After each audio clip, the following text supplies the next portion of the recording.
GNM करे या नहीं, इसे करने के बाद किस तरह की नौकरियां मिलती है और उनमें कितना वेतन मिल जाता है। दोस्तों, जीएनएम मेडिकल का एक ऐसा कोर्स है जिसे गणित वाले और बायोलॉजी वाले दोनों तरह के कैंडिडेट कर सकते हैं और मेडिकल फील्ड में अपना कैरियर बना सकते हैं। लेकिन एक बात यहाँ पर आप जरूर से ध्यान रखिएगा कि यह डिप्लोमा कोर्स है, ना कि डिग्री कोर्स। ठीक है, दोनों में काफी अंतर होता है। इसलिए इस कोर्स के फायदे और नुकसान दोनों के बारे में हम आगे आपको विस्तार से बताएंगे। ठीक है, तो जीएनएम कोर्स में रोगियों की देखभाल कैसे की जाती है, नर्सिंग प्रक्रिया, दवाइयों के बारे में, चिकित्सा से संबंधित कौन कौन से उपकरणों का यूज किया जाता है, इन सभी के बारे में विस्तार से पढ़ाया जाता है। Anatomy, physiology, pharmacology, medical surgical nursing, paediatric nursing, midwifery, इस तरह के विषय आपको इसमें पढ़ने पड़ते हैं और साथ ही साथ इसमें प्रैक्टिकल पर भी काफ़ी ज़्यादा ध्यान दिया जाता है। ठीक है, और ये आप जानते ही है कि यह 3 साल का कोर्स है और इसमें 6 महीने की इंटर्नशिप करनी पड़ती है। इस तरह यह 3.5 साल तक खिंच जाता है और इसे आप 12th के बाद आसानी से कर सकते हैं। सरकारी कॉलेज में इस कोर्स की फीस 1.5 से 2 लाख के लगभग, वहीं प्राइवेट कॉलेज में 3 लाख से 4 लाख तक का इसमें खर्चा आराम से आ जाता है। अब इसे करने के बाद कौन कौन सी अपॉर्चुनिटीज आपके पास होती है, ये जान लीजिए पहले।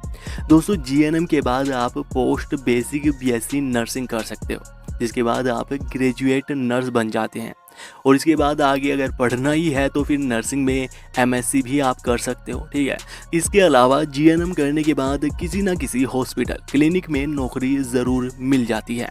3 में से एक हॉस्पिटल में है और आजकल तो नए नए हॉस्पिटल्स खुल रहे हैं, वहाँ पर भी जाकर आप नर्स की नौकरी के बारे में पता कर सकते हैं। इन सब के अलावा कुछ प्राइवेट फर्म भी है मेडिकल से रिलेटेड, जैसे Apollo health care, AIIMS hospital, metro hospital, Artemis hospital, BLK super specialist hospital, Fortis health care, Medanta hospital, max super hospital, Narayana health hospital. ये इस तरह की मेडिकल फील्ड से रिलेटेड कुछ फर्म हैं जिनमें नर्स के रूप में वैकेंसीज निकलती रहती है, तो आप यहाँ पर भी पता कर सकते हैं।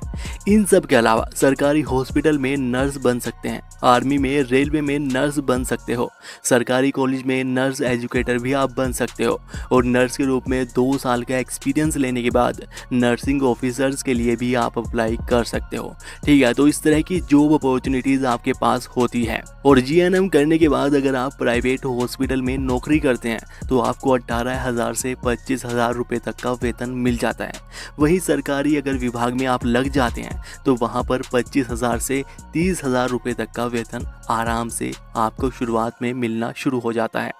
लेकिन अब सवाल ये आता है कि आपको ये कोर्स करना चाहिए या नहीं। दोस्तों देखो, नर्सिंग फील्ड में अगर आपको सिर्फ एक नर्स के रूप में ही काम करना है तो आप ये कोर्स कर सकते हो। वैसे इसमें खर्चा भी कम आता है, लेकिन आते हो तो वहाँ पर भी जॉब की अपॉर्चुनिटीज़ आपके पास बढ़ जाती है। बीएससी नर्सिंग वालों को नौकरी जल्दी मिल जाती है, सरकारी विभाग में भी इनके पास बहुत ज़्यादा अवसर होते हैं।